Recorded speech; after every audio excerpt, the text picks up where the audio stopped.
The US can try and regulate it all at once. It'll just move. It's like water. Decentralized networks and global finance and money is like water. It flows everywhere. And it's the same with this AI, which is why I don't think we can solve it with regulation. Recently, the SEC has been cracking down on cryptocurrency. The US is one of the only countries doing this right now. What do you think the effect of these regulations will have on the crypto industry? Leave your thoughts in the comments. Crypto family, welcome back to the channel. Aaron here, coming back at you with another video today. If you're new, consider subscribing. We have new Bitcoin, crypto, and finance related videos coming out every single day. You guys just saw in that clip, that was Raoul Pal talking about how even if the United States government regulates crypto, crypto will just move elsewhere. We've already seen some of these other countries and some of these other continents, like the European Union, actually get in positive regulation for cryptocurrency. The United States has been dragging its feet. There's been some people in the U.S. government who has not liked crypto, and there are some people in the U.S. government who have liked crypto. So there's a lot up in the air. But in today's clip, we'll be checking out what Charles Hoskinson thinks is going to happen in the United States. He talks about what is the future of crypto regulation. He talks about some of the fraudulent things that go on with our government. A pretty good recent interview that he just did. Wanted to share with you guys. And I also want to get your thoughts. What do you think is going to happen with the crypto regulation in the United States? Leave your thoughts in the comment section below. I don't know what you think and how that's going to affect the industry going forward. But let's go ahead and check out this clip here. Cardano, just because in a lawsuit against some exchange, they say that something is a security, there's been no enforcement event. Certainly if that occurred, the facts and circumstances would be different, but that's not the case for us. It's political. This has nothing to do with securities laws. This has everything to do with the fact that one political party in the United States received a lot of money from a particular actor who's not a nice guy, and he turned out to be the Bernie Madoff of our generation. Yes. And now that person's going to probably go to prison. We'll see how good his political connections are. And now they're trying to show that they're not corrupted by this. So it went from an environment where people were bipartisan and working together, and there was consensus to pass a law to properly regulate cryptocurrencies in the United States, to one political party basically saying mass non-compliance, we're all just bad actors and we all need to go to prison. And it's just fantasy. All they're doing is they're hurting one of the great emergent industries in the United States and basically offshoring a large amount of great entrepreneurs who are creating jobs and creating competitiveness in the United States. So it's quite unfortunate, and everybody plays their roles. The SEC certainly has decided what their role is. The courts have not agreed with them.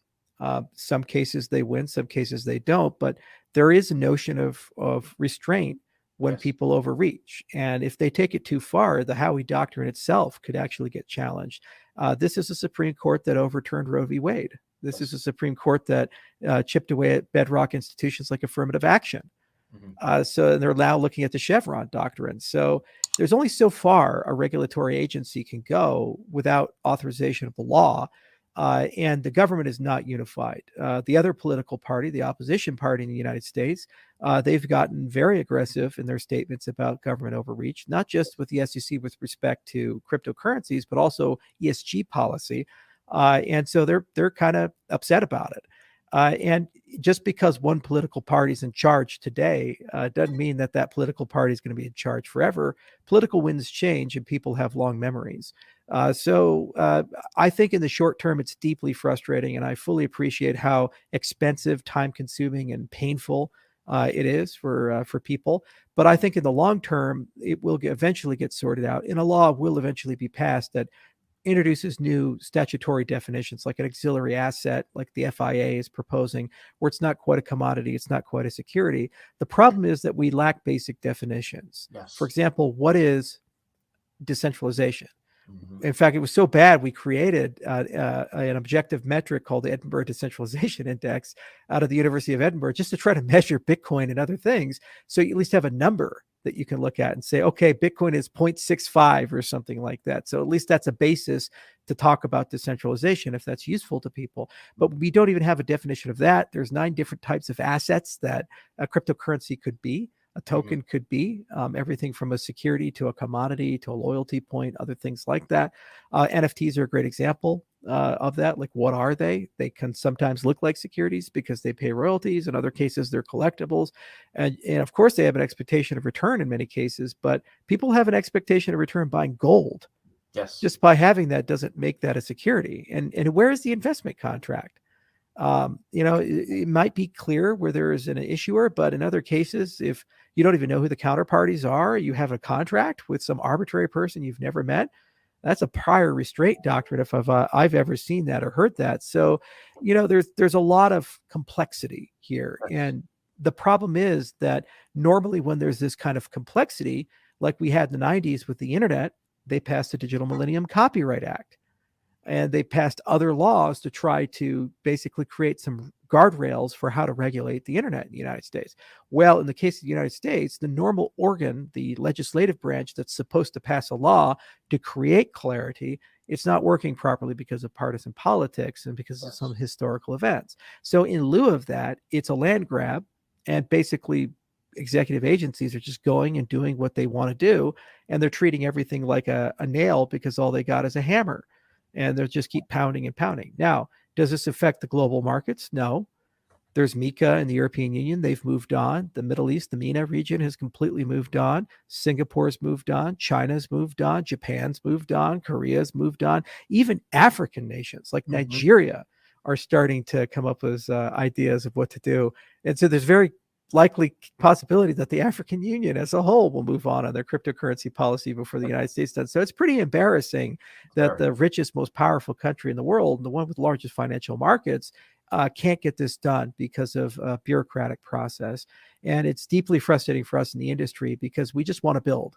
I want to wake up every single day and say, okay, how do I make stuff better, faster, cheaper? How do I build better cryptography? There are 168 researchers from more than 30 institutions that have written more than 180 research papers that Cardano has, and a lot need to be implemented.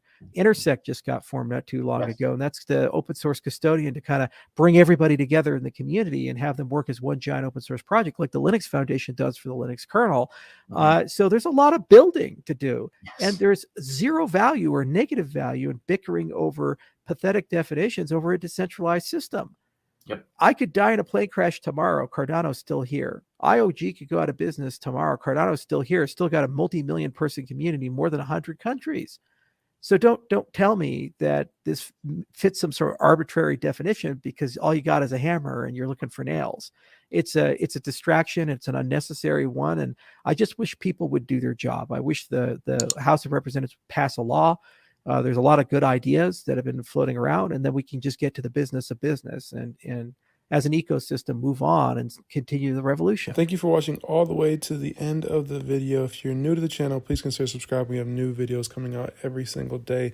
And let us know what you thought about what Charles said in today's video. Leave your thoughts in the comment section below. Love to hear from you guys. But my name is Aaron from the Bitcoin Bros. I'm out. I'll see you in the next one, and have a great rest of your day.